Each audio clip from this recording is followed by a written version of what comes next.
Bonjour à vous toutes et tous, je suis ravi de vous retrouver pour une nouvelle vidéo sur la chaîne YouTube de l'Aurore Céleste et j'ai vraiment envie de discuter d'un sujet qui est très intéressant. On parle souvent de la vie après la mort, sujet très intéressant, mais on parle beaucoup moins et pourtant on devrait en parler. C'est pour ça que je fais cette vidéo de la vie avant la vie. Alors, je m'explique. Qu'est-ce que la vie avant la vie? La vie existe-t-elle avant notre vie physique actuelle? Sommes-nous déjà quelque part? Sommes-nous déjà existants? L'esprit, l'âme? Voilà. Alors j'ai lu beaucoup d'ouvrages dessus. Évidemment, moi je suis convaincu, nous sommes pour beaucoup convaincus de la réincarnation, donc le fait que nous avons plusieurs vies, voilà. Donc on parle souvent de, voilà, on réfléchit beaucoup à que va-t-il se passer au moment de notre retour de l'autre côté, la mort du corps physique, la survie évidemment de l'âme, qui quittera ce corps une fois son existence et ses expériences terminées.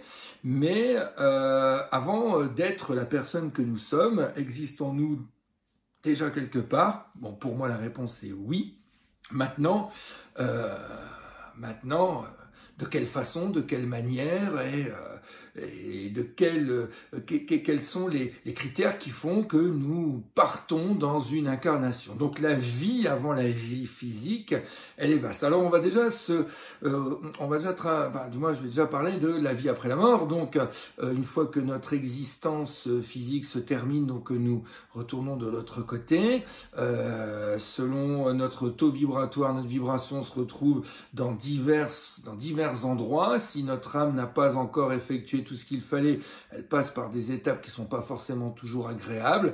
Et une fois que le travail est accompli, évidemment, on appelle ça la lumière. Là, évidemment, la vibration est intéressante et nous pouvons travailler et accomplir et travailler sur nos prochaines missions. Donc, avant de venir ici, on a travaillé sur la mission terrestre, puisque nous sommes incarnés sur Terre, que nous allons devoir effectuer. Voilà, donc c'est-à-dire, on travaille avec, c'est tout un processus qui s'effectue. Donc une fois que nous avons décidé de repartir dans un corps de matière, nous choisissons évidemment notre futur environnement, les parents qu'il faut pour vivre cette expérience, le ou les parents bien évidemment. Nous choisissons également notre future activité professionnelle, choisissons nos futures personnes avec qui nous allons avoir des existences, amicales, sentimentales, donc amoureuses, etc. Nous choisissons également le temps que nous allons devoir effectuer dans cette incarnation, c'est-à-dire quelques instants ou peut-être 70, 80, 90 ans, etc. D'accord? Donc c'est tout un processus qui s'effectue évidemment avec plus ou moins l'accord de l'entité avec qui nous travaillons, qui nous supervise, un guide spirituel, un ange gardien, tous des termes qui ne sont pas forcément évident à expliquer, à comprendre, mais enfin bon, si on se met dans le processus spirituel, c'est quand même beaucoup plus clair. Voilà. Aujourd'hui, on a la chance d'avoir beaucoup de lectures également de personnes qui ont des échanges avec leur guide ou qui ont des souvenirs de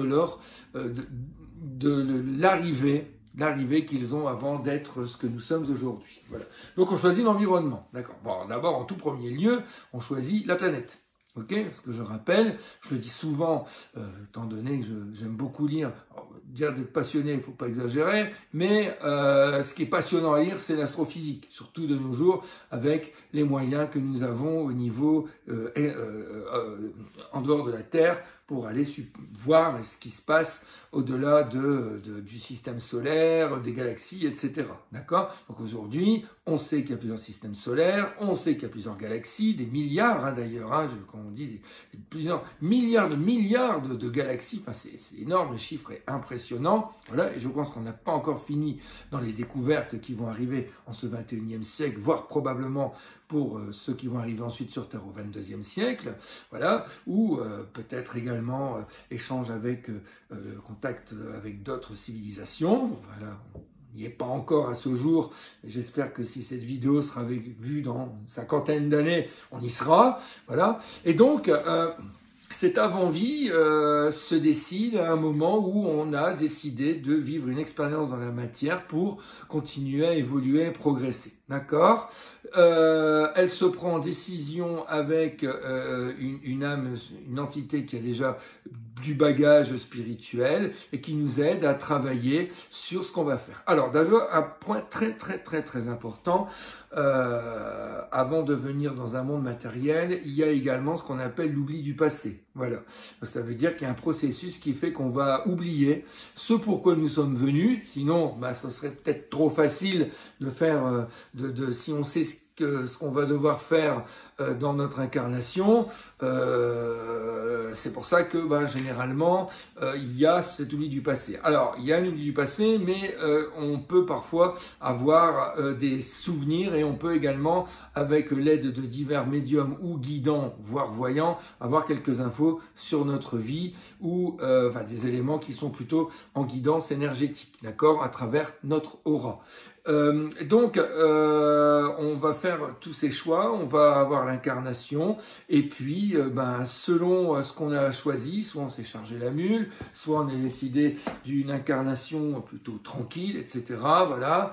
Au moment du retour, on fera le point avec cette entité qui nous dira, voilà, ça a été réussi, enfin, pas de jugement, je précise, le retour dans l'au-delà se fait sans jugement, simplement un échange, une discussion spirituel, non plus avec des cordes vocales, et le guide spirituel nous dit voilà, ça a été travaillé, ça sera plus à faire, et par contre ça, tout n'a pas été réussi, donc dans la prochaine incarnation on travaillera ça, d'accord? De là s'enchaînera tout un processus pour continuer à évoluer de l'autre côté jusqu'au moment où il y aura cette prise de décision. Donc la vie avant la vie, il y a beaucoup de choses.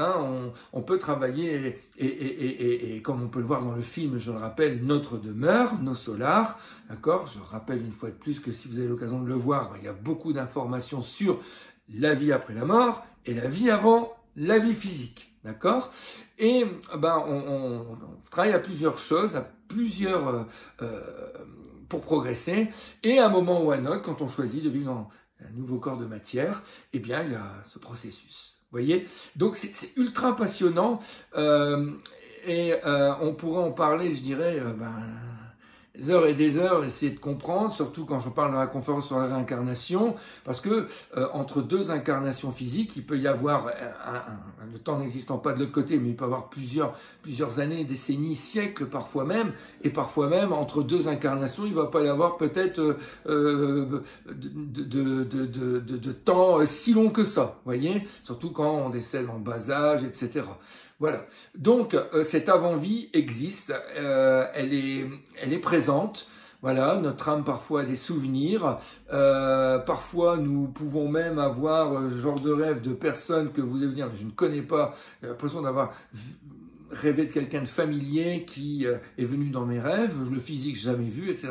Peut-être des souvenirs d'une vie antérieure, d'une personne, d'une entité bienfaitrice que vous avez connue d'une vie antérieure et qui vous suit dans cette vie-là également et qui, elle ou lui, n'a pas décidé de revenir pendant votre propre incarnation pour vivre une nouvelle expérience. D'accord? Donc l'avant-vie, elle est un peu comme la vie après la mort. Voilà, ce sont les choix que nous ferons. De toute manière, tout est toujours une question de choix et je rappelle, de libre arbitre. Ok? Donc voilà. Écoutez, j'espère que cette vidéo vous a plu. Je vous invite, si vous le souhaitez, à aller visualiser les autres vidéos si ce n'est pas déjà fait. Et je vous dis à bientôt pour d'autres aventures.